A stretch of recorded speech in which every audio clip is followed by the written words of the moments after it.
Somalia is considered the archetypal example of a failed state.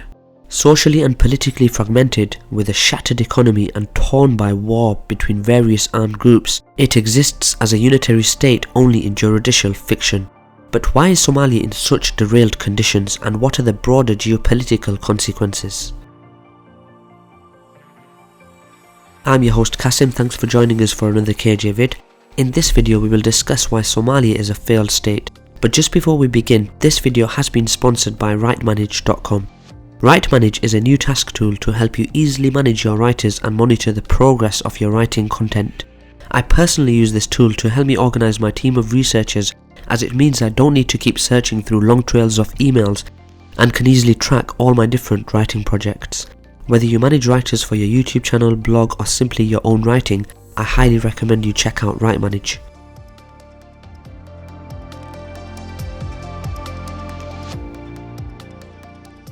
Much of Somalia's current problems can be traced back to its recent history. Due to its strategic position protracting towards the Indian Ocean along the roads to India and East Asia, Somalia became object of foreign interferences during the second half of the 19th century. Among others, Great Britain and Italy ultimately managed to establish colonies on its territories. After decades of external domination, Somalia obtained independence in 1960 by the union of the former British and Italian colonies in a federation. However, like many of the African states that emerged during the decolonization process, Somalia was poor and fragile. Its government was weak, and it bore the consequences of the policies applied by the colonial powers. In particular, its boundaries did not reflect the territorial distribution of ethnic Somalis, leaving significant minorities in French Somaliland, which is known as Djibouti, in Kenya and in Ethiopia's Ogaden region. This had important consequences. The first governments in Mogadishu pursued a pan-Somali policy that caused disputes and conflicts with neighbouring countries. This approach was later abandoned, but tensions remained and Somalia was heading towards greater troubles. In 1969, a government crisis followed a disordered election, and the president's assassination resulted in a military coup that brought Mohammed Siad Barre to power. He soon established a dictatorship based on the concept of scientific socialism, which in practice meant nationalising Somalia's most important economic sectors and creating state-controlled collective farms and manufacturing centres. As in other countries that applied similar policies, this delivered very poor economic results. At the same time, the government established close political ties with the Soviet Union. In 1977, in the wake of the troubles in Ethiopia, the Somalis in the Ogaden region started an armed uprising. Somalia intervened militarily in their support, thus sparking the Ogaden War with Ethiopia. Somalia met an initial success, but the international balance soon shifted against it. Since Ethiopia had turned to communism, the USSR and aligned countries actively backed it in spite of the existing ties with Somalia. Ethiopia retook the Ogaden region and Somalia was ultimately defeated in 1978. This event and a failed coup weakened the government that, starting from 1982, also had to face attacks from insurgents based in Ethiopia. In an attempt to solve this issue, President Siad signed a deal with Ethiopia in 1988, stating that each side had to stop supporting Somali armed groups against the other. But this angered the Somalis in Ogaden, who felt betrayed and started a violent anti-Siad campaign. This precipitated Somalia into civil war. In 1991, Siad was overthrown and the state started collapsing. Warlords established their rule over most of the country, and in the northwest, a rebel group proclaimed the independence of Somaliland. The United Nations attempted to solve the conflict and bring relief to the local population, and a multinational military force was deployed under the leadership of the United States. Yet the mission was poorly designed to face the complex on-the-ground reality, and the UN forces ended up being considered as a belligerent faction rather than some supranational party committed to conflict resolution. Following the Battle of Mogadishu in October 1993, which was made famous by the movie Black Hawk Down, the Americans withdrew their troops and the whole UN-backed mission ended. War continued to rage in Somalia, and in 1998 another armed group declared the independence of Puntland in the northeastern part of the country. Both this and Somaliland still exist today in spite of not being recognised by the international community. Today the war is still ongoing in Somalia. Its territory remains divided between various armed groups, amongst which is the Islamist faction Al-Shabaab affiliated with Al-Qaeda. Various diplomatic efforts to put an end to the conflict have proven fruitless, and no end is in sight to the conflict.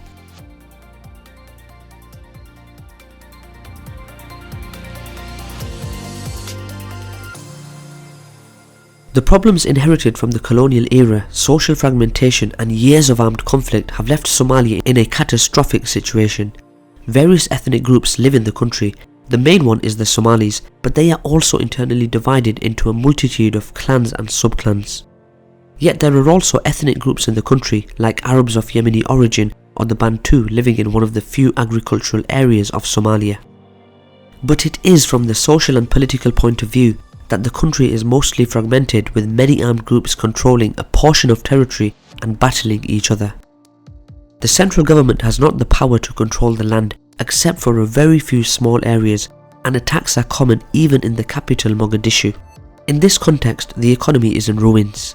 Somalia is by itself a poor land. Most of its territory is too arid for growing crops, and it has no valuable natural resources.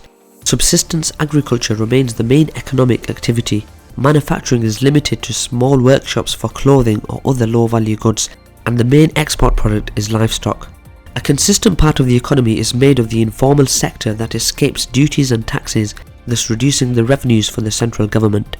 Infrastructure is also totally inadequate in terms of transportation, sanitation, electric power supply, education and virtually everything else. Unsurprisingly, most people live in poverty, malnutrition and diseases are common, and many children do not go to school because they are forced to work. Around 40% of the population live in large and overcrowded urban conglomerates, but most Somalis live as nomads or semi-nomads in the countryside.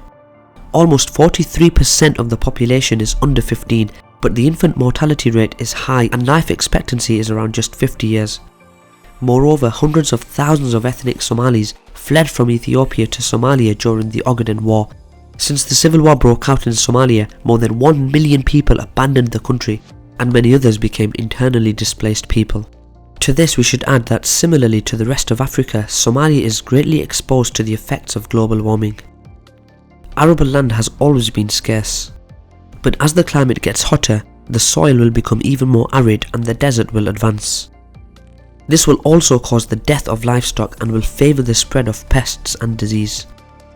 For a country where agriculture remains the most important economic sector and where the sanitary situation is already in a shattered state, this will have catastrophic effects. Other than causing the death of many people, it will also push many more to migrate and will also translate into conflict over water and fertile land. As a matter of fact, one of Somalia's most well-known security problems is closely related to climate change, namely piracy. In the past decade, attacks on cargoes by Somali pirates off the coasts of the Horn of Africa had become common. Most pirates were former fishermen that had turned to piracy since there were no other means to survive. Overfishing by large ships from rich countries had reduced the quantity of fish, leaving too few for coastal communities to live. Agriculture was not a viable alternative because environmental degradation had left no land to cultivate nor animals to breed. The country, ravaged by civil war, offered little economic opportunity but plenty of firearms. In addition, the waters around Somalia are crossed by cargoes sailing along the busy maritime trade routes linking Europe and East Asia, which represent a very appealing target. As a result, many decided to become pirates or simply had no other choice. But the surge in the number of attacks prompted various countries to deploy their navies in the areas, thus greatly reducing the frequency of the assaults. Yet the underlying environmental and economic problems persist. As such, piracy and armed conflict on land are expected to continue in Somalia.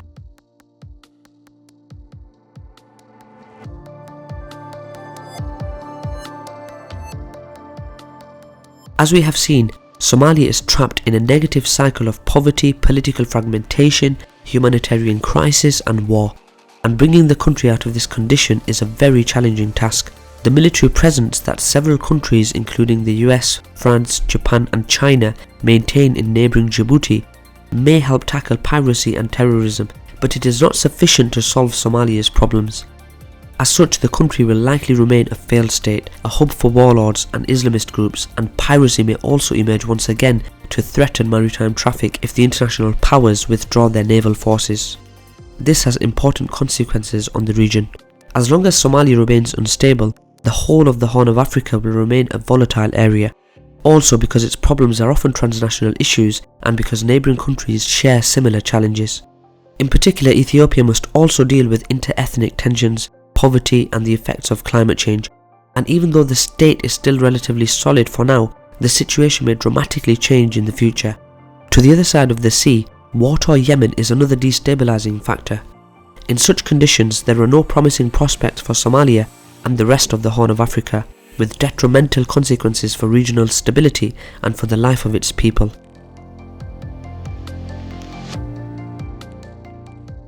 That's all for today guys, thanks for watching another KJ vid. What are your views on Somalia? Do you think the political, economic and social conditions of Somalia can change anytime soon? We would love to hear your views in the comments below, especially if you are from Somalia. Please consider supporting us on Patreon so we can produce more of these geopolitical reports and to help us keep independent from political influence. That's all for today, thanks again and see you next time.